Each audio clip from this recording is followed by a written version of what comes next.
What's up guys, Ryan here from Mud Gunner. Today I'm joined with my buddy Mason, and we are going to be talking about desert survival in a brief manner. And this was recommended by one of you guys on a previous video with Mason, so thank you. And I'm basically just here to listen, so I'm going to just be staring at him. So Mason, take over. My disclaimer right off the bat, I am not a survival expert. I was not a SEER instructor in the military. I have not been dropped off in the middle of the desert and left to live on my own for like 6 months or whatever. That is not my thing. Someone requested it, so I did a little bit of research, and then I used my very, very anecdotal and limited experience to kind of build like a primer for desert survival, essentially. We live in a desert. You guys probably know that if you've watched Ryan's channel for anything more than 10 minutes. You know that we're Arizona people. We love Arizona. It's a great place to live. We're used to the heat. We're kind of, yeah, you do get acclimatized to it, and we get used to the heat.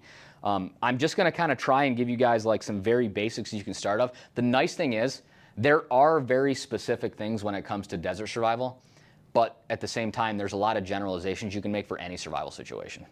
So what I'm going to try and give you are like some basic things to consider for survival in general, and then I will start kind of mentioning some more specific things for the desert. At least, and even then, like desert, which desert? The Gobi Desert? I don't know, right? Yeah. Arizona desert, different kind of desert. It's a high desert. So everything's going to change depending on which type of desert you are. But hopefully by the end of this video, you will at least know, like, cool, here's like a basic list of some stuff that you should get and you should carry with you. And then here's some other sources you can go to look for knowledge. And these are the types of things you want to learn and you want to know. So, jumping right into it, the most important aspect of desert survival, and also the most important aspect of general survival, is water. Right? Water is insanely important, especially when you start getting into high heat situations. You need as much water as you can possibly get your hands on. So obviously in Arizona, water is very important. Even if you're a regular person and you're not in a survival situation, you should always have a water bottle on you, right? Like I'm bad at that. I don't carry a water bottle. Oh man, well we'll get you into it. We'll work on it, right? I always at a minimum have my 32-ounce Nalgene bottle with water in it, right? Everywhere I go, even if I'm just walking down to the mailbox or something.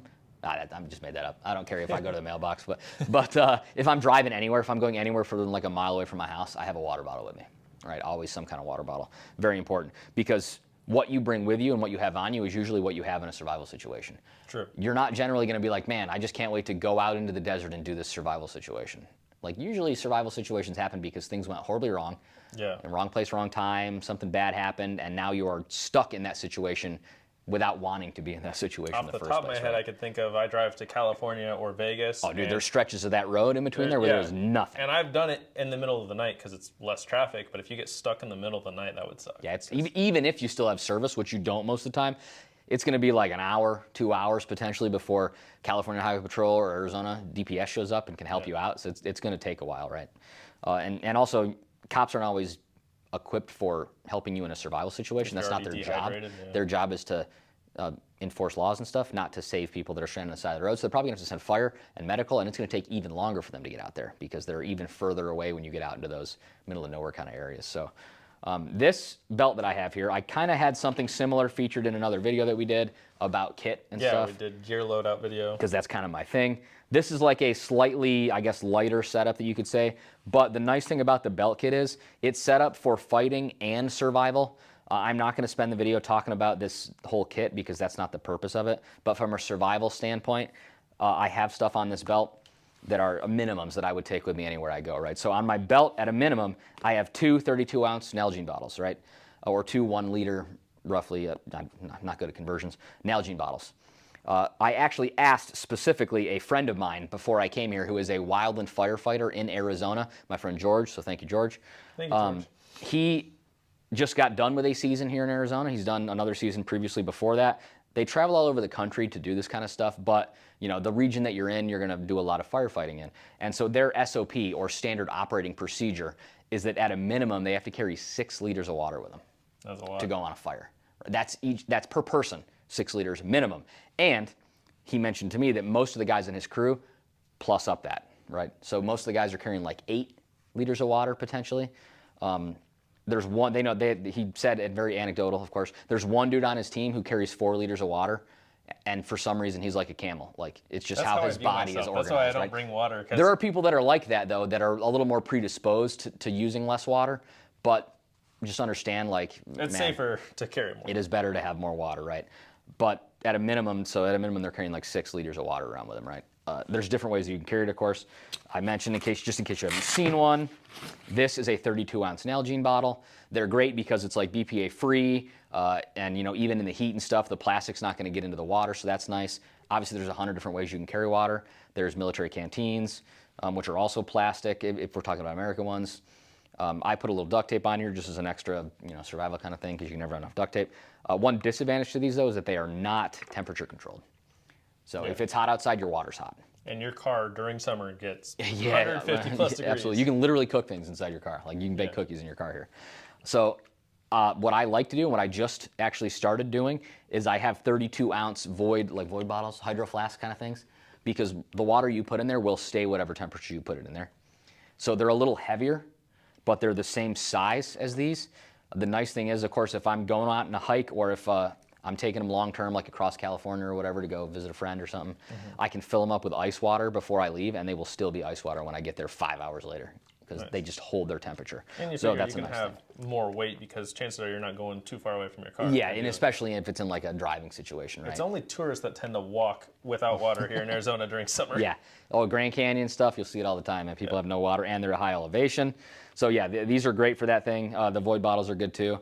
It is a nice little morale boost too, if you're stuck out in the desert or even hiking, to be able to drink cold water. Oh, yeah. Just understand that for hydration, believe it or not, ice cold water is actually not the best thing for you to consume for hydration. You actually the ideal temperature is to have it be like slightly lower than the ambient temperature, right? So you don't want 105 degree water, but you'd want your water to be a little bit lower than the temperature of the outside, because if you start chugging like cold water, it can kind of mess things up inside your system. But if you have like one cold one, one normal one, it's a nice little morale boost to take a mouthful of cold water every now and then. Yeah. Kind of helps you. Let's be honest, room temperature water is the best. Yeah, yeah. Well, that's my favorite. My wife is one of those people, right? Always room temperature, no ice, right? Me, No. I put a little bit of ice in it, enough that it melts, and then I'm one of my buddies. It's like all ice with a little bit of water inside, a little dash of water. Down here inside the kit, I have a cup. This is a titanium, just camping cup. The nice thing is that the Nalgene fits inside of it, so it fits inside my pouch. I would have this because I can cook things in this. And most importantly, in a survival situation, if you don't have water with you, you need to get it from somewhere. And so one way that you can purify that water is obviously by boiling it. That's going to be like the, maybe not easiest depending on the situation that you're in, but most common ways that people purify water is by boiling it. What are your thoughts on those life straws? Because I have a couple of those life straws. So life straws are really cool. The problem with life straws is it requires that there is a body of water for you to drink from. You can't store water with a life straw. That's true. Right? So even if, like, let's say you came across a little stream, but you have to keep moving in a survival situation because you're not just staying where you are, depending on the situation. Probably not coming across the stream in the desert, just like, so you know. Yeah, but there are actually some places down here, like the Superstition Mountains have some. I went to one that was a hike down in like AJ, Apache Junction, Arizona, where you hike up into the hills a little bit, and there's actually like a little flowing stream and waterfall. That's cool. And my friends and I went and drank some water from it using life straws or using other purification things just to try it out for fun, and we didn't die of dysentery, so that was good. Like crossing the Oregon Trail. Yeah, So- don't drink water out of a body of water without stuff like You that. cannot drink water without purifying, guys. If you have no purification methods whatsoever and you come across a pool of stagnant brown or green water, you would probably be better off not drinking that water than you would be drinking it, because you are going to get sick. And in a survival situation where you don't know when you're going to be able to get rescued, if you even get something as minor as like a stomach bug from drinking bad water, and then you start doing the things you do when you have a stomach bug, puking and excreting other fluids out of your body, you're just going to dehydrate yourself faster and kill yourself faster that way. So purify it. An alternative to that is if you have no purification things whatsoever, you want to find moving water, right? Quickly moving water preferably. There's just less of a chance that it will be contaminated if you find running water, especially if you're up in like the north part of Arizona, like Flagstaff or higher elevations and stuff like that. But again, I'm not an expert on this stuff, but I do not recommend that you drink water without purifying it somehow. Other ways that you can purify it. These things are awesome, and this will be a shameless plug for a company that I am not connected to in any way. Unfortunately, I'd like to be, but Cana Provisions makes these awesome water decontamination kits. Everything you need to decontaminate your water is inside this little package, and it's vacuum sealed, and the bag is reusable. That's cool. So you can actually turn this into a survival tool too by putting water in it after you purify it if you have no other containers for it. But inside this, there's 10 purification tablets. There's 6 anti-diarrheal tablets, which I kind of mentioned. If you drink bad water, you're going to get diarrhea, and that's going to dehydrate you super quick. There's some compressed towelettes in here, rubber bands, alcohol wipes, waterproof bandage, triple antibiotic ointment, and 2 safety pins. This is a really awesome kit to just have in your vehicle, or if you hike anywhere in Arizona or anywhere in general, just take one of these things, put it in a fanny pack, put it in a pocket, in a bag, because it's like a mini little survival kit for water. They're awesome things to have. These are great, right? Nice. So Cana Provisions, C-A-N-A, I can't spell provisions. Sorry. Next up, of course, I just have some food, which I'll get into when we talk about that stuff. Magazines and stuff, but not relevant for what we're talking about. One thing I would keep in this pouch, these are maps. This is a military grid reference map, so they're not easy to find, but you can actually just go online and buy them, and they will send you like legit printed out military maps. That's cool. Is that of Arizona? This one is not, but I do have some of Arizona, cool. Yep. The problem is it's not going to be the whole state because the scale is 1 in 50 thousandths. So if I wanted to get a map that was the size of the whole state of Arizona in this scale, it would be like this room. It would be insanely big, right? Usually they break it down into little sections. That's how the MGRS or Military Grid Reference System works. I only have these maps because that's just how I know to read maps. There are plenty of other ways to read and plot maps. Your iPhone. I'm just kidding. Yeah, I mean, you can in certain survival situations. Yeah. So there are actually some apps you can get on your iPhone where we'll have the maps downloaded. It's the hunting app that people use. Yeah, man, go something. My buddy Nate would be upset right now. I'm kicking myself too because I've used it InReach and stuff. Garmin has a little thing too. But yeah, you can even just do this on Google Maps. You can download the maps so that it has it even if you lose service, and then you can still use it as a reference point at least. But I just kind of find as an old school dude, a paper map, you can't beat that. Yeah, right? Even like my car, because I bought a 4Runner recently and it has a map system. And honestly, when I've driven up to Flagstaff now, Sedona and Prescott, even like camping on the Mogollon Rim, like we were on a dirt road for miles and miles and it still had us exactly where we were in my car. Yeah, absolutely. Some people are like, oh, I don't want the government knowing, but maps were nice. They know, guys. If you buy a car that is newer than like 2016, they know where you are at all times, unfortunately. Before I get too into the map thing, I just want to mention camelbacks are another awesome way to carry water. Even when I'm carrying this belt, which has 2 liters of water, I kind of mentioned before, the minimum that these wildland guys are using is 6, so I would generally go with 4 as a minimum, just for what I'm doing, but probably plus that up to 5. So this isn't enough. So I carry these 2 Nalgene's, and then I have a camelback. This is on the smaller side. This is like 2.4 liters or something like that, right? But the nice thing is this is an insulated one, so the water's going to get hot slower than it would if you just had it in a normal one. Gonna get sweaty and hot too. Which comes to like this. This is a military issue. This is my old school camelback right here. There's no insulation between this, man. So the water's getting hot right away as soon as you put it out in the sun. I can fill this thing up with ice and then fill it with water. And by the time I'm like a mile into a hike out here in the summertime, it's already like regular temperature water. And unfortunately the hose, of course, water gets hot fast, the stuff that's stuck in the hose. But it's a great way to carry water. This is a 3-liter bladder. So 3 plus 2, 5, right? So that's my 5 liters of water, rocking this thing, and my 2 Nalgene water bottles. Right. What's nice about this is you don't have to take it off to drink it. You just have the straw on one of your shoulders. The disadvantage, of course, to camelbacks is that if you're like doing a lot of vehicle stuff, they can kind of get uncomfortable and you can have the potential to break the bladders. A lot of people say they're super easy to break. That has not been my experience, but again, that's kind of an anecdotal thing. This is the same bladder that I had for 10 of my 13 years in the Army, and I'd never popped that bladder. I cleaned it using bleach and stuff. You have to maintain it and everything. But I'd never popped a bladder, and that's including deployments and taking it on countless hikes and ruck marches and doing all kinds of stuff with it, traveling a lot. Never had a bladder break. I had friends that had their bladders break in basic training. When they got issued a camelback, their bladders was breaking. So it, just kind of a toss of the coin, unfortunately. To clean? Yeah, because you have to put there's like measurements. You have to put a certain amount of bleach inside here. You got to mix it up. There's like a brush you can get down in there with. In my experience, if you leave it full, the likelihood that you'll have to clean it is a lot less. Or if you leave it with a bunch of water in it, the likelihood to clean it is less. But if you leave it with a little bit of moisture inside of it, you're screwed. It'll absolutely get moldy, and you'll have to clean it out. I would still recommend cleaning it out every couple months. At a minimum, just throw some bleach in there, mix it around, and then dry it hanging upside down so all the water gets out. Because if you leave it with a little bit of water in it, yeah, it's going to get contaminated, unfortunately. That's why it's good to have Mason or someone else, because I'm terrible with water. I don't own a water bottle, and I don't own a camelback, and I live here in Arizona. I can fix the water bottle thing before you leave tonight. I will fix that problem. I've lived in Arizona most of my life. Over 20 years. I've spent a lot of time outside. I'm just very used to it. But that's not ideal, guys. So this is why Mason is going to tell you what you should do. And then we're going to make Ryan do it. I view myself as the camel. I can go all day without water. So I'm very used to doing ultra marathons. That's crazy. I don't really carry water on me. Like I'll carry a bottle because I'm like, okay, every 8 miles I'll get water. So I'm doing a 50K this Saturday. I don't know when you guys are seeing this video, but He's insane. yeah, I will have probably 2 water bottles with me, but I don't own a Camelback, so. My girlfriend has a Camelback. We'll get you, okay. Well, at least there's one smart one in there that can help you out, all right? And she's going to be like, you know what, Ryan, you can't have any of my water because you didn't bring a Camelback. I guess we'll jump back on the maps real fast because I kind of started mentioning that already. You can also buy these just about anywhere. Gas stations will have them. It's a National Geographic travel map of Arizona. That's cool. And while it is not as specific as an MGRS map, that looks detailed. I'll bring the camera closer for this so you guys can see it too. it's like a semi-laminated material too, so it can That's get cool. wet and everything like that. And at a bare minimum, I can use this to be like, oh, cool, if I'm on this freeway, I know where I am, roughly, right? Yeah. Obviously, if really you're out show in the the middle of the grid, desert, but- yeah, if you're out in the middle of the desert, not so much, but it does still have elevation and stuff. So if I know like I'm in a place and there's nothing around me whatsoever, I can still kind of use that to do what we call terrain association.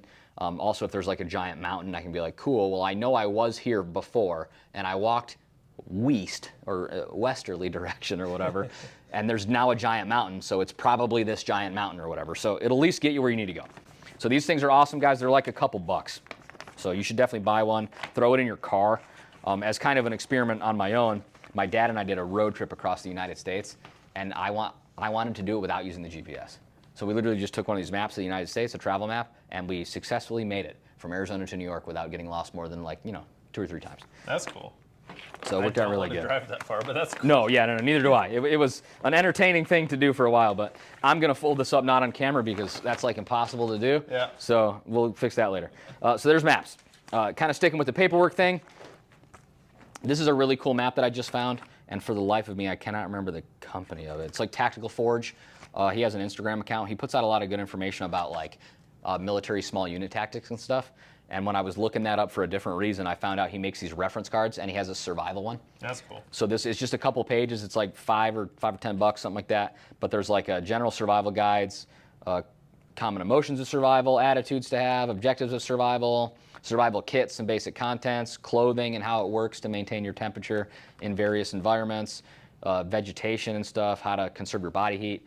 This is just a really helpful guide because, man, it's really hard to remember all this stuff all the time. Especially when you're under duress. This takes up like almost no space, so you can put this in a little survival bag, which I'll kind of get into, and then at least gives you some basic guidelines of what you need. And it's laminated. When I was a kid, I was big into like how to build like traps and snares nice. and all the animals because I'm big. Snakes? I'm big into snakes, and I'm like, oh, I'm gonna go spend all this time in the desert. What snakes can I find? So, I used to have stuff like that all the time, but I was looking for snakes. Did you eat them, Ryan? No, I just caught them and kept them as pets. Have you ever eaten a snake? Not yet. I'm not It's on my opposed to it. bucket I'm not list. opposed to hunting snakes. Obviously not one you know. But I'm That not would be for just bad. killing snakes because you're Yeah. scared of it. That's like people wanting to ban guns because they're scared of them. That's a good point. I keep rattlesnakes as pets. They're not as bad as everyone makes them They're out to be. They will bite you, but If you're stupid. they're not going to chase you.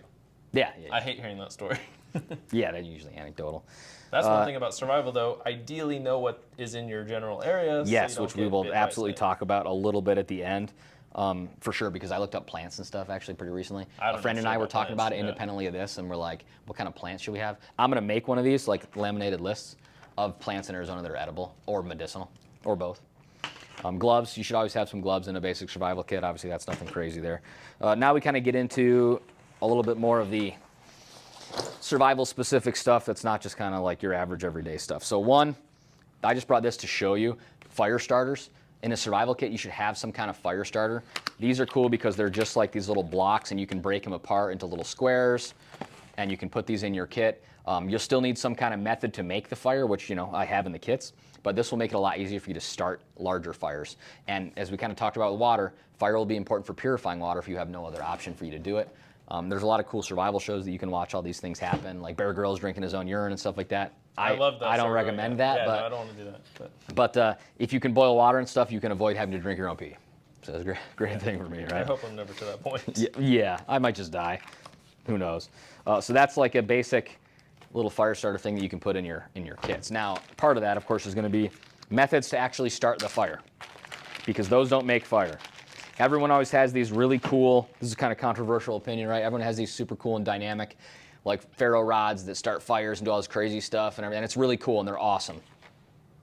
I carry a Bic lighter with duct tape wrapped around it and the safety removed because I can always do this. Now, that's kind of dependent on our situation, right? I'm in Arizona. It's dry most of the time, so this isn't going to get affected as often by the elements and weather. Whereas, you know, if I'm in like a jungle and stuff like that, yeah, these aren't going to work most of the time because it's too wet, too much moisture. But they are waterproof. Like Zippos are like water resistant, they say, and stuff like that. I fished those out of lakes, let them dry, and then they still work. Yeah, function again, yeah. Because it is still like flint. It's old school flint and steel inside there that makes it spark, and then there's fuel inside. So even if the fuel runs out, you can still use these as fire starters because striking it will still make a spark. So that's pretty useful. So I put a couple of these in a survival kit. And then I do still have like a magnesium rod that you can scrape the magnesium off of and strike it with a knife because it's cool. It's like, hey guys, let me start this camping fire. Yeah, exactly. It looks cool. But man, like these things are so cheap. You just put like 2 or 3 of these in a kit. The duct tape's on it because, you know, you can always use duct tape. So that's cool. So that paired with this is kind of part of the fire starting plan. You should have multiple ways to do each thing though if you can pull it off in a kit. 1 is none, 2 is 1, they say, is kind of a common thing. The only problem with that, of course, then is that you'd end up with a survival kit that's like this freaking huge thing, having two tarps, 2 ponchos, not always practical, but little things like this, super easy. Another thing that I did growing up, because I was like super into this type of stuff, instead of like the fire starters, I would take our family's dryer lint from the dryer. Oh, yeah. That stuff is super flammable, and I'd make little like balls, wrap it in like toilet paper and then string, and then you have a little fireball starter. Yeah, and Vaseline, actually. If you put Vaseline on that stuff, it makes it waterproof and it lights on fire so really easy. This is that ferro rod thing I mentioned, right? So it's a couple of those bars broken up with a ferro rod inside. So that's my 2 parts of my fire starting system right there. The rest of the stuff kind of gets a little more specific. Garbage bags, I have 1 garbage bag. There's a lot of different things you can use a garbage bag for. Carrying garbage. Yeah, right? Clean up after yourselves. Clean it, you should absolutely clean up after yourself in the desert. But also, you can make a really like kind of ghetto rigged like raincoat if you need to, right, out of one of these things. Maybe some kind of shelter thing if you needed to when you had nothing else, but not its primary purpose. Little 550 cord, you can never go wrong having some 550 cord. I got about 100 feet of 550 cord here or so, and this is primarily for making a shelter, but there's so many things that you can use 550 cord for. What's cool is you can buy it like packaged and then with a clip to attach it to stuff, so you can hang it on your belt loop, your backpack. And if you need to extend it for whatever reason, there's 5 strands of this white cable. It depends on the type that you get, but there's strands of this white cable inside here. That's what makes it strong. You can pull these out, and then you get a lot more cordage that you can use too, and that's inside these things. Yeah, a little fishing line out of the white things inside. Absolutely. So 550 cord's great. This I would put into like the shelter category usually. Rubber bands, just to hold things, man. You never know when you need a rubber band. These things are great. Flammable too, this is rubber, but not its primary purpose. Those you probably have to replace more, because anytime I pick up a rubber band in my drawer, I'm like, it's gone, and it's gone, especially in Arizona. Yeah. Stuff you put in a survival kit, if you leave it in your car, you need to check up on it because it will deteriorate because of UV light and heat. Absolutely. This is another fire starter. I actually need to move this now since I don't need 3 methods of fire starting. That might be a little much. All of the fire in Arizona. Fire, that's the dangerous part too, man. You might start a fire. Man, we like fire. Yep. We do. We like burning things. More duct tape. I'll probably get rid of this too because I already have duct tape on the lighters and stuff. This is Velcro 1 wrap, so it's just self-adhesive Velcro. Just another method for holding little things. Nothing crazy. You can also use this for like tying down a shelter and stuff like that if you need to. I don't know how to tie knots very well because I wasn't a Boy Scout, and I regret that. But this makes it easy because I don't have to tie knots. It just adheres to itself, and it's pretty strong. And duct tape. And duct tape. Toilet paper. Absolutely put toilet paper in a survival kit, guys. The last thing you want to do is have to cut pieces of your sock off because you have nothing else. Poison ivy. Yeah, with poison ivy or some like cactus, prickly pear cactus. Don't do that. So toilet paper is awesome. You should absolutely have a little bit of toilet paper with you. It'll make a world of difference to you, right? Even in my range bag. I did a video on my range bag when I go out to the desert. The last thing you want to do is have to use number 2 in the desert. Because it sucks, but it happens. This is actually a little dental hygiene kit, which not a lot of people think of. Understand maybe like in an emergency survival kit might not be necessary, but this is like my kind of sustainment kit for being out for a few days in the desert. These are actually like one-use toothbrushes. There's a little bead of toothpaste in there that you crack it with your teeth, and it opens it up, and then there are little plastic bristles you can brush your teeth. Man, it is a huge morale booster to be able to clean your friggin' teeth. If you guys have ever gone longer than like 2-3 days without brushing your teeth, can't go a day, which I don't recommend, right? And I brush them twice a day. But in the military, I was in a situation where I had to go roughly like a week without brushing my teeth, and it sucked. I just picture like the teeth being They were fuzzy, dude. It was gross, right? And being able to like stop for 5 minutes and brush my friggin' teeth, man, it was a huge morale booster. Like I felt so much better. I'd be taking the sock like. Yeah, it was almost to that point, man. And it wasn't because I didn't have stuff. It was because we were literally like going for a week straight, constantly moving. I didn't even sleep for a week, so it was insane, right? But having these things super awesome. There's also like this little soap wipes inside here, because cleaning your armpits and your groin area is very important. You want to try and get non-scented soap stuff though. For survival, I guess it's not a huge deal, but scented soaps tend to attract bugs. So you want to try and get non-scented stuff. And if you're doing this because you're a super cool tactical guy, soap can give your position away if you smell really fresh and clean and you're in the middle of the desert. Things aren't going to smell fresh and clean, so it can be a giveaway. So my buddy Nate, that's into hunting, he got me into hunting, and he had me order this kit, Dead Down Under, I think is what it is. It's like a hunting kit. You get shampoo, body wash, soap, deodorant, lips, chapstick. Yeah, no scent, and it's actually really nice. So. Yeah, if you're into hunting, guys, the smell will be one of the first things that'll give you away. I mentioned in another video, coyotes are kind of stupid, but they can smell pretty good. So you want to try and avoid smelling super strong of deodorant or spraying a bunch of Axe body spray before you go hunting. Not a great idea. There's no ladies down the desert. Yeah, they don't care, right? There are, but you're there to hunt them because they're coyotes or whatever. Yeah. This is actually another little thing too. This is a caramel macchiato. Those things are so nice. This is an energy shot. Yeah. It's just full of caffeine. Staying awake can be important in a survival situation. Resting can be important in a survival situation. These are nice little morale boosters too, but sometimes you might just have to stay awake. These also have 60 milligrams of sodium and amino acids, which are important to you, but maybe in a survival situation a little less relevant. But the caffeine and the sodium are what I have these for. I just put a couple of these in a survival kit because it's a real quick little energy boost, some sugar and stuff in them too. Real quick energy boost. Don't underestimate the value of a quick snack and a little bit of energy in a survival situation. They give those out at marathons and ultra marathons, and I'll eat like 10 of them in Some of them are gross. Some of them are really good. So that's one thing where it's like you don't even care because you're 18 hours in or that 30, I don't know. 40, 50 miles I in. just know from long drives across California, I'm like, I need a little boost, so I'll break one of these things out, and I had one that was like banana. It was disgusting. Oh, the banana's good. These are good, though. The caramel macchiato ones are good. The chocolate one, I think, was pretty gross, too. I thought it'd be good, but it was pretty gross. Yeah. I like them at the races. Since we did the energy powder, food. Food is very important.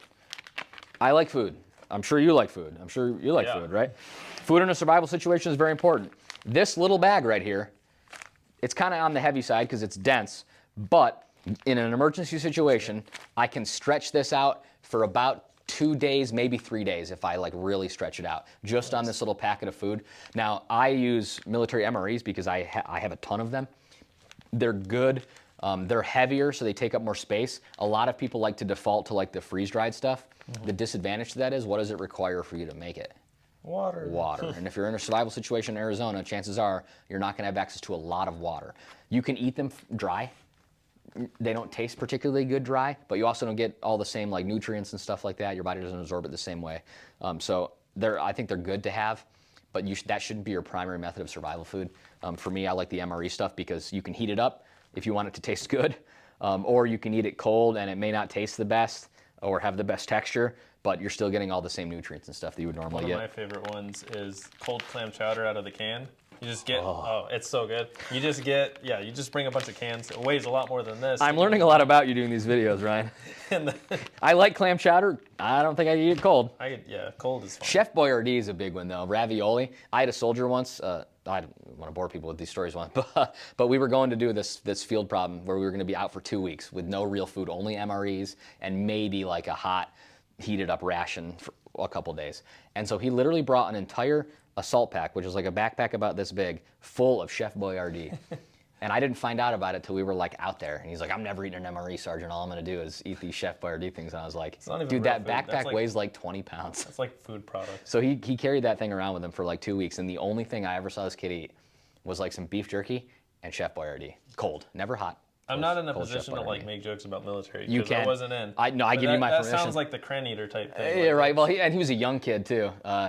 If he ever watches these videos, he will immediately know who he is, and my friends that are watching know who he is too. But yeah, good kid. Heart was in the right place, but not a lot of nutrients and stuff in Chef Boyardee. The military rations, well, some of them may not taste good. They are formulated specifically to be full of sodium and the nutrients that you need. Because in case you don't know this, drinking water alone will not hydrate you, right? If you just drank a ton of water and that's all you drank, that's not necessarily going to hydrate you. You have to have sodium in your body, salt in your body, to absorb the hydration to actually properly hydrate your body. So that's why sodium's not necessarily a bad thing in a survival situation. You don't want to overdo it. Like, you don't want to have a ton of sodium, but if you don't have any sodium in your diet or low sodium in your diet, all that water you're drinking is not doing anything for you. People that you talk about right now, they're like, yes, I got sodium. Yeah, woo, yeah. Maybe not the best kind of sodium, but these things are formulated to have exactly what you need. 1 MRE, you're actually, like, by regulation, you're really only supposed to eat like 1 MRE a day for only a certain period of time. You're actually calorie dense. Yeah, all the people that are watching this that were in the military, believe it or not, you're actually not supposed to eat MREs every day for more than like a couple days. The Army just, like, doesn't care or whatever, so we do it all the time. But you're not supposed to, because they're so calorie dense and they have so much sodium and so much other stuff in them to facilitate a like hard working schedule of always doing stuff, that having a lot of them is pretty bad for you. You get fat pretty quick. Eating all these things. So yeah, these are good. Military ration heaters are just these little packets. You put a little bit of water in them. And again, water, right? So I may not eat them if I don't have a lot of water. I'm not going to heat them up. But for just a little bit of water, this bag will heat up. Also, if you're in a cold weather survival situation, you put one of these heated up in your sleeping bag at night, and it'll kind of provide some more warmth for you, which is good. So that's it. I just carry like snacks. There's basically 2 or 3 entrees. This one is, what do we got here? Mexican chicken stew is actually pretty good. Sounds good.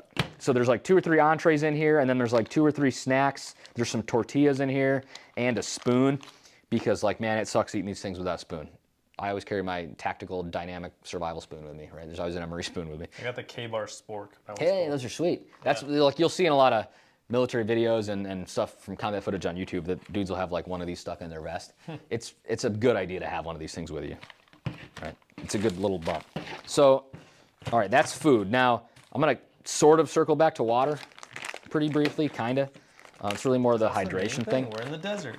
So what I did here, you'll notice that, like, I had the food in a bag, and I had the survival stuff in a bag, and now I have a water kit in a bag, right? So this kit, everything inside this is like specifically geared towards water and hydration. It's nice to have these things separated because it's easier for you to find them, but also now I have these bags that I can use to keep things waterproof, to collect more water if I have nothing else to put water in. There's a lot of uses for plastic bags, so it's just nice to have some extra ones. And also, they're just dividers. So in this water bag, I have a life straw, like Ryan mentioned, Nice. because these things do have a purpose. If you come across a bunch of water and you don't have a lot of storage, you still want to drink some before you leave. Just understand, these don't last super long, so you can only drink a certain amount of water from them before they stop doing their job. I have like the blue one that's all like a self-contained unit. It says it'll filter like 1,000 gallons. The Berkey one or whatever? I forget. It's stamped Life Straw, and I don't know. Oh yeah, those are big ones. Those are actually for pumping a lot of water into other containers. No, this one, it's a straw. It's like this big. I don't know. It's a blue one. These are just like the pocket ones, basically. So, yeah, that's a better filter. You want to look up the different types of filters either. If you guys go to that Canaan Provisions I mentioned with the water thing, they have some awesome videos about water purification and how to do it the right way. Because there's like a formula for how much bleach you put into water to make it purified. And yes, we do use a bleach to purify water. Anyone that's been in the military has tasted that awesome bleach water. There's a formula that makes it safe for you to do it, though. So it's fine to have just a little bit of bleach as a treat, right? I heard about it in high school for different reasons. Bleach in the water? This is a collapsible canteen. So normally it is folded up and does not take up any space, but when I unfold it, it holds a little less than a liter of water. Now, why would I want to have this that's empty and also have water bottles? If I have to purify water, you don't actually like put the dirty water in your normal water bottle and then purify it and drink from that bottle. You want to have a bottle that is used for purifying water. So I would put the dirty water in this, I would do the purifying in this, and then I would put the purified water in my normal drinking water bottle. Because otherwise you run the risk of your whole bottle getting contaminated and stuff. Now, you can, like the military ones, for example, canteen, you can put the tablets, the sodium chloride tablets or whatever, the tablets that purify water, you can put them in your canteen, shake it up, leave it, and then drink that water. I would highly suggest that you have a separate container that you put the dirty water in. Another advantage to it is if you're in a survival situation where time is sensitive and you have to keep moving, if I come across a stream, I might not have time to sit there at that stream and boil water to purify it or put my tablets in to purify it. So what I can do now is take this separate container, fill it up with dirty water, keep going wherever I need to go to escape whatever natural disaster or potentially enemy situation. And then when I have time and opportunity, I can purify the water later on, right? You wouldn't want to just dip your water bottle with good water in not purified water because then it contaminates all the water that you already had in there. So it's good to have a separate container like that. I think the key point here is if you're just out in the desert, knowingly, bring enough water. Yeah, bring a lot of water so you don't have to purify water would be the goal. This is a little pouch that has those tablets I was talking about. Oh, this is neat. That's cool. Little zipper. Actually, I got this at the surplus store. Nice. So inside here are these neat little tablets, right? So what you do, it's chloroflock water purification powder, and it's got little instructions on it. So basically one of these things right here will purify 1 liter of water, but it's not just like in the movies where they put a purification tablet in, they shake it, and then they drink it. You got to let that water stand for 7 minutes after you shake it up. Some of the other tablets take longer even. It might take half an hour. So you have to shake the water up, let it sit for half an hour before you can actually drink it. And like these suggest, you shake it for 1 minute, leave it for 3 minutes, swirl it around for 30 seconds, leave it for 7 minutes, and then you filter it through a cotton cloth before you start drinking it, because that's going to take the particulates out of the water, right? The big things like chunks and stuff. That's what something a schmog is good for. If you guys know what that is those face scarves. You can use those to do a first purification or rough purification water to just get like big chunks out. And then you actually put like the chemicals to purify the water and get the microbes and stuff out. You can use your balaclava. Yeah, your balaclava, your shirt, even a cotton shirt is fine to send the water through. It's just going to get like the big, gross, nasty stuff out. Understand it doesn't like clean any of the bad stuff that's going to get you sick out. It just takes out the big things like dirt, mud, whatever. So yeah, these are great. And then the last thing in my neat little hydration kit are these electrolytes, man. My friend that I talked to you about earlier, who's the wildland firefighter, he wanted me to reiterate to you guys that one of the best things you can have when you're out rucking or hiking or in a survival situation is electrolytes. I like the little powder things, but there's plenty of other ones you can use. There's liquid IV is a big one, but I would kind of stay away from that because there's tons of sugar in liquid IV, so it's actually not the best for you. Drip Drop is one of the better ones that you can use. I have a friend of mine who's in special operations in the U.S. Air Force, and that's what they all use, this whole team. They use Drip Drop powder. It's the same thing, little bigger packets, pour it into a water bottle or canteen, mix it up. It tastes good, so it'll help get rid of that bleach flavor of purified water, and it also provides you with electrolytes. These are the Squencher Zero Sugar ones. A firefighter buddy of mine recommended these, and so far I like the taste of them. They taste pretty good. It's a sugar-free electrolyte replenishment with a little bit of sugar in it, but not a ton of it. And some of them taste pretty good, so I always have these things in a kit. Heck, I usually carry one of these around in like my pocket, just if I'm out and about and I start getting a headache, and I realize like, ah, crap, I didn't drink as much water as I was supposed to. You got the bottle though. Well, that doesn't mean I drink it all though, Yeah. right? These things make it taste better, and if you're losing electrolytes fast, which you will be in a survival situation where you're rucking, hiking, walking, whatever, these things are awesome. So now I can throw one of these in an Nalgene, it'll taste better, and it will provide me with electrolytes. These things are great. It's like $25 on Amazon for like 50 of these little packets. That's not bad. I go through like 2 or 3 packets a month probably. I use a lot of these things. I think I'm like missing a lot of stuff on my diet. One of these things a day, man, would be awesome if everyone would just do that. It would be good for you. So yeah, this powder's great. When everyone around me is getting sick, I'll take emergency. Is that good? Yeah, well, it's not like an electrolyte thing. That's like a vitamin C thing, but I do that too. I take that. Zinc is actually really good for that too. Boost your immune Electrolytes. It's system. got what plants It's got crave. what plants crave. Brondo. It's got what Yeah. plants crave, yeah. So yeah, I hope you guys know the movie reference. but you better get that reference, right? That's pretty much it for the small individual little items, guys. That should be a good primer for you. Some of the bigger things that are a little more important. This is a snug pack. Got medical. Oh yeah.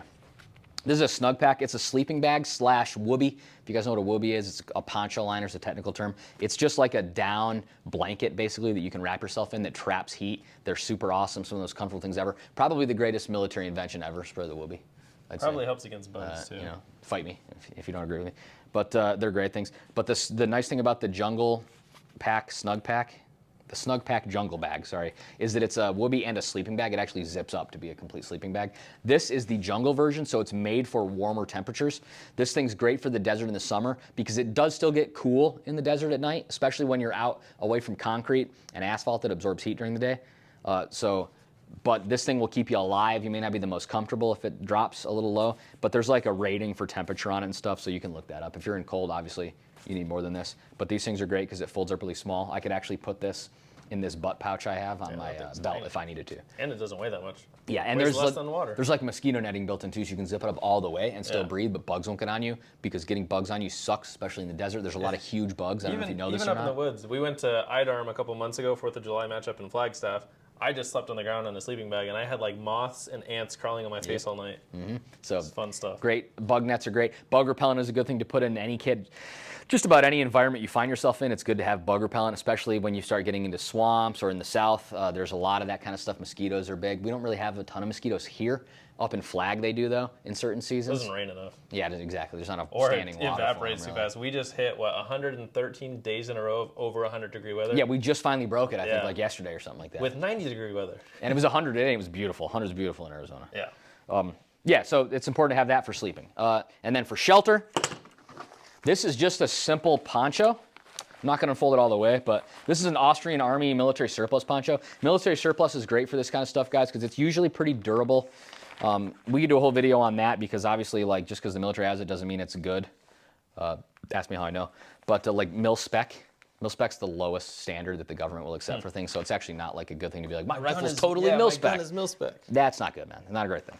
But it is a minimum standard at least. In some countries, this is Austrian, they make great military surplus stuff. They don't really fight very often, so they don't need to use it. But it's good stuff. These things are awesome. It's rubberized. You can use this even in Arizona in the summertime. I'm not necessarily worried about rain, but what this is good for is making shelter, shade, right? Because generally in a desert survival situation, like people ask, to get a little more specific, you don't want to travel during the day. You don't want to travel when it's the hottest that it's going to be.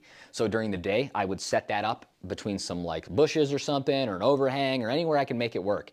Set it up. I'm going to chill out, try and sleep and relax and drink water during the day. And then night is when I'm going to do my traveling, when it is cooler outside for me to do that. Traveling in the day is just going to wear you out super fast, guys. You're going to get sick, you get tired, all these other things. You get sunburned, which is big. So ponchos are great for shelter. These are tent stakes. I just carry these because they're aluminum, they're super light, so I can make an improvised tent with that. And you can use these for other things too. If I drive these into the ground, they're actually flat on top, so I can cook with that little tin cup I have on top of these things just by driving the stakes in the ground and putting a little fire underneath. That's It'll cool. hold the cup on And top. one thing I was thinking about with the poncho, I don't see one here, but I like those little folding survival shovels. And you could dig down a little bit and then put that over so you have something to say. Yep. Bear Grylls just said a thing I watched in a video about 26 or 25 centimeters into the dirt makes it 25 degrees cooler than the ambient temperature outside or something like that, right? They do different degrees than we do, right? Because they're, not Just American, in Arizona, but you don't really have trees out here. I mean, Yeah. you might have some, but Big there's bushes, some maybe. very flat spots, so digging down a little bit would be nice. Ponchos are great for that, absolutely. Little shovels are awesome. Like e-tools. Military shoot e-tools are actually good for that because they fold up to be small and they're surplus. They're like 20, 30 bucks. It's like this big. I have one in my car right now. Yeah, maybe not the kind of thing that I'm going to carry with me, but definitely I have one in my car for sure as one of those things. So those are good. Clothing, like the things you wear, is an important part of survival too. Boonie hats are awesome, obviously, because it provides a lot more shade than a ball cap does. Shade your neck, shade your ears. So it's going to keep the sun off you, keep you from getting sunburned. Something I really like that's Arizona or desert kind of specific-y are these like hot weather tops. So it's not a natural fiber, unfortunately, but it's a really thin material that keeps it's UV resistant, so you won't get sunburned through this, but it is light and airy, so it does not keep you warm, but it does not heat you up more in the sun, and it keeps the sun off you. So I have a couple of these tops, and this is usually what I wear when I hike in the summertime in Arizona, just because they're nice, easy things. They're only like 20, 30 bucks, whatever, on Amazon. Yeah. But And they're long just sleeve like is sun nice shirts. because it gets Yeah, hot, your skin, absolutely. like, it's... Even when I teach classes, like when we're in the summer, we don't stop teaching just because it's summer, right? When I teach classes in the summer, we have like natural poly cotton blend shirts. Poly's not natural, obviously, but cotton is. And so it's not this really light, airy material, but I still wear long sleeves in the summertime just because it keeps the sun off me. And you don't really get that much hotter, but the sun protection it provides me is good. Plus, depending on how far down the rabbit hole you are of government, corporation stuff's not great. Sunscreen's not super good for your skin. Like it tends to cause a lot of cancer, unfortunately, later on in life. Now, you either get skin cancer right now because you don't wear sunscreen, or you wear sunscreen and get skin cancer later. So you kind of weigh those options. Things like this are a nice way to avoid putting a ton of sunscreen on yourself, right? Because it's generally not super good for you. Natural sunscreen is different, but I prefer clothing. That's going to be like the stuff I wear. Shoes and boots. It's good to have a nice pair of boots that you can walk everywhere. In the summer in Arizona, we wear flip-flops a lot, or at least I do. I don't. Anytime I go anywhere, I'm not going to like always be super tactical with like BDU tops and everything on, ready to go, wearing combat boots. Like that would be weird. I don't want to be that guy. So I might take flip-flops somewhere if I'm going to a pool party or going somewhere with my friends where we're just hanging out. I always have a pair of shoes or boots in my car though, because you always want to have the capability to ruck if something happens. There's a natural emergency or some rioting or civil unrest or whatever. I always have boots or shoes in my car just to help me with survival. Some of the other stuff, obviously, like in a survival situation. This looks like a cool disruptively dynamic knife for fighting bad guys or whatever. It is a Glock bayonet, but a really good fixed blade knife that is sharp. This has a saw back on it too for sawing through small logs and twigs. Awesome for survival. I mean, you got to have some kind of like little fixed blade knife. It's just really good survival tool. They're like 20, 30 bucks. Yeah, literally, like these specifically, the Glock bayonets are like 20 bucks, 20, 30 bucks. That's it. So they're nice. They come with little plastic sheaths and everything. They're tough, durable knives. It's thick. So any kind of little fixed blade knife, though, I would recommend. Folding knives, I guess, would do in a pinch, but a fixed blade knife for survival specifically is a lot preferable because, well, it might not. You might cringe a little bit if you're doing it. I can dig with this into the ground if I need to. A folding knife. Probably not as much before you might run the risk of breaking it or something. But this thing, because it's so cheap and so good, I can just beat the crap out of it. There's a couple other really good knives. There's a Swedish or maybe Finnish knife company. Smyrna knives. That or there's one that starts with an M. More knife, yeah. More knives are also really cheap and really good for survival knives. And then Varstaleka is like a big surplus company in Finland. They make their own knives. Smyrna is the brand, I think. Cold Steel. Yeah, Cold Steel makes a good one. So there's all kinds of good survival knives, guys. So you don't need to get, I don't really have like this is my end-all, go-all, be-all survival knife. You don't have to buy a half-face blades. They're cool, but they're pricey. So just get a decent quality fixed blade knife, guys. Just try not to get an Amazon fixed blade knife because it'll break or be crappy steel. And then Ryan reminded me of it before because I just want to keep mentioning it, so eventually maybe it'll stick in people's heads. Medical supplies, really the last big thing, material or like equipment-wise we'll talk about is med supplies. You should have some kind of IFAK with you everywhere you go, guys. Ryan doesn't carry a water bottle, but he probably has some kind of medical stuff somewhere, right? Right here in my backpack. No water, but boy, he has all the medical supplies. Yeah, I got a shotgun, got my little pocket shotgun right here. I got a basic first aid kit, and then I have an IFAK. Now that's important to note, and I like that he brought that up. This is a first aid kit for boo-boos. It's got Band-Aids, it's got ibuprofen, it's got probably like some burn cream and stuff for minor sunburns and things like that. It's the kind of stuff you're mostly going to run into as a regular person. But then he has an IFAK, which is for trauma, right? And they're separate things, and I highly recommend that you keep those things separate. You don't mix them up, because the last thing I want to do is be like, oh crap, I'm bleeding out, I need a tourniquet, and then I open my IFAK up and it's full of Band-Aids and stuff, and I got to hunt through it to find my tourniquet. Yeah. Keep your trauma kits separate from your first aid or boo-boo kits, as we like to call them, right? Neosporin's good too, especially if you're out in the wilderness. Infection is terrible. Yeah. So you should have both, absolutely. You don't really think about it here because most of the time you wash your hands, you take showers. It's not getting infected, but out there, if you don't have a way to wash yourself, it'll get infected. Absolutely. And small cuts can be bad. Yes. And you might be like, oh, it's just a small cut, I don't care about it. But if you let it fester and let it sit and don't take care of it, it will eventually become a big thing. And then you're not doing yourself any favors. So this is a trauma kit. This is an IFAK, of course, but I basically have it divided to where like this front pocket here has like boo-boo stuff. And then also, again, some of these hydration things I mentioned earlier. And then the main compartment has trauma stuff. And another cool thing about fanny packs, other than how awesome they make you look by wearing them. Especially when it's camo. You can't even see it. It disappears. There's a lot of different ways I can wear this. I can wear it as a fanny pack in the front, in the back, on the side. I can sling it as like a sling bag over my shoulder. I can just grab it like this if I need it real quick and run. I keep one of these behind the headrest of my vehicle where the strap is wrapped around the headrest, so it won't go flying off in an emergency. There's a lot of different ways that you can use fanny packs. And then if I want to do cool guy tactical stuff, I can still have all my cool gear on, and then I just throw my fanny pack on over it in the front. Or if I have a plate carrier or whatever, I just throw my fanny pack on, and now I have everything I need. I have my fighting stuff and my medical stuff. So. And we did a video. I have a medical playlist on my channel. So I have 3 medical videos with Mason. We have gear, just everything. Trying to build up a collage of videos and stuff for you guys to have free information. Absolutely. So that's really all I got, like material-wise, guys. The only things that are region-specific I wanted to bring up, I guess, is like edible plants. I am just going into my learning about edible plants phase, but one big one that's really easy in Arizona that pretty much you can't really go wrong with is a prickly pear cactus. Those are good. I've eaten those out in the desert. The problem, of course, is that, like, if you eat the full-grown big ones, they're going to be really bitter. But they are still good for you to eat. Like, they will still provide you with sustenance. They're just not going to taste super good. But if you get them while they're young, like when they're budding off the larger ones, they're supposedly pretty good still, and they actually taste good. And then also, prickly pear cactuses flower, and they make those big purple bulbs, and supposedly those are really sweet like Yeah, good and tasting people things. turn- I haven't eaten them yet. People turn prickly pear into like teas, into Yeah, yeah. jellies. Like it's good jelly too. So if you're in the Southwest region and you see prickly pear cactus, you're generally always going to be a safe bet that you can consume that. You just want to like burn the You'll need a spines knife to, like, off, cut or the take the stuff knives off. to get the spines off, because obviously they are sharp, but that's a good one. And then the yucca plant. There's a lot of different varieties of yucca plant available in the Southwest, but generally speaking, you'd be okay to use yucca plant. You're not just going to eat the big like plant part, but on the top of it will be like the stalk of it, and you cut basically this bulb off, and supposedly it tastes like cabbage. You boil it, whatever, it tastes like cabbage, but a little less flavorful than cabbage, I guess. This also reminds me of like agave, because I've heard you can like cut agave and use it for scrapes and stuff. Oh yeah, aloe vera. Aloe vera? Okay. Yeah, agave is what they make tequila out of. Okay. I'm pretty sure. Aloe vera, though, yeah, is you wouldn't want to eat aloe vera, but it's absolutely medicinal. Aloe vera lotion is still what they use when people have severe sunburns and stuff. And the lotion's obviously highly processed, but literally all you have to do is cut an aloe vera leaf and just rub it. It's literally going to have like a jelly on the inside of it, a clear jelly that's pretty thick and viscous. But you just rub that on the burns, and it is really good for it. And it's a natural anesthetic, and it also has like a mild numbing properties to it, like very slight numbing properties to it, so it'll feel good. Like tea tree oil is another good one too, if you can find that. Look good for the ladies. Yeah, exactly, and moisturizes. Looks really good. Yeah. I don't know enough about it to get really into any more of that kind of stuff, guys. I'm still kind of starting my journey about that.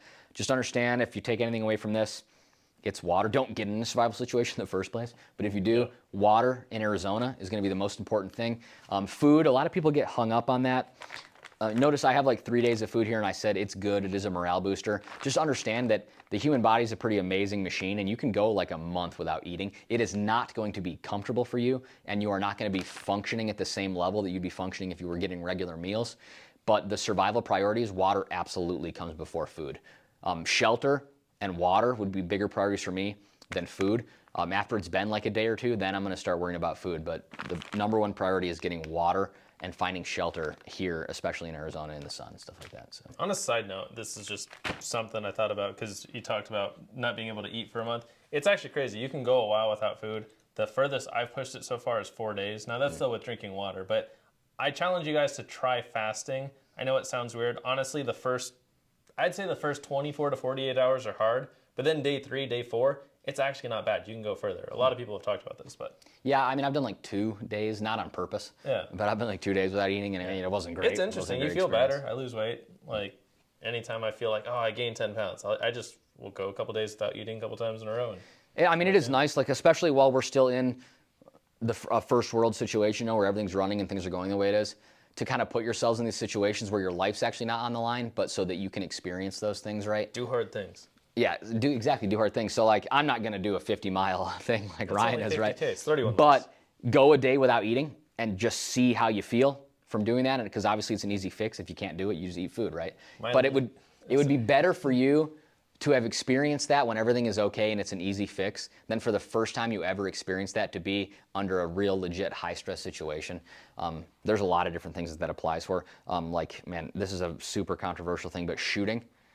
The gun that you use for home defense, if it's not suppressed, good luck, because it's going to blow your eardrums out the first time you shoot your AR inside your house with no can on it. If you don't have ear pro, holy crap, right?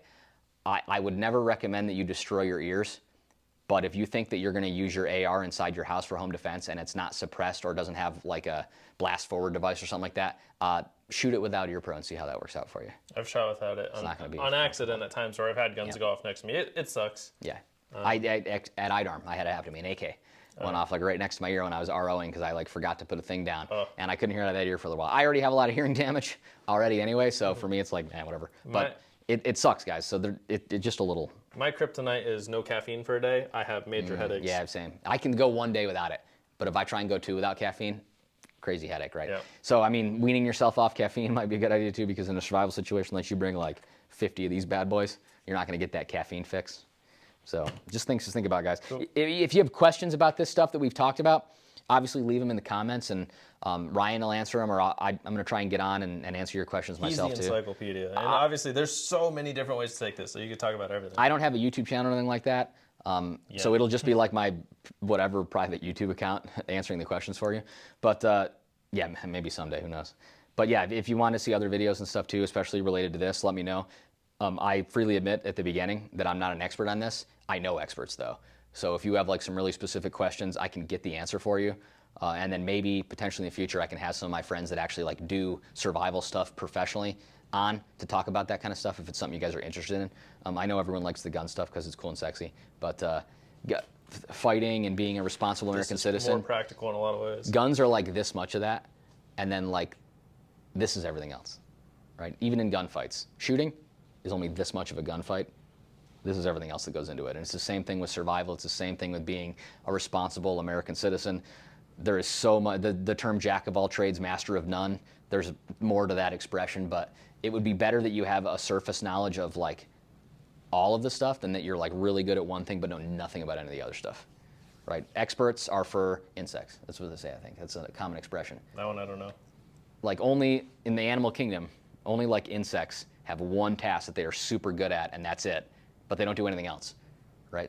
There's an expression for it. Man, I can't remember it. I'm not very good That's at this. all good. But if I think of it, I'll put it in the comments. You guys can see what it is. But it's pretty good. So hopefully you guys learned something from this. And I really thank you, Ryan, for letting me talk on here for probably like 40 minutes or whatever. So no, we're good. We'll see how it goes. Thank you guys for watching. I hope you enjoyed. Comment down below if you have any questions or if you want future videos from Mason. I will squeeze all the information I can out of him. We'll juice them. All right. Well, thank you guys. Safe.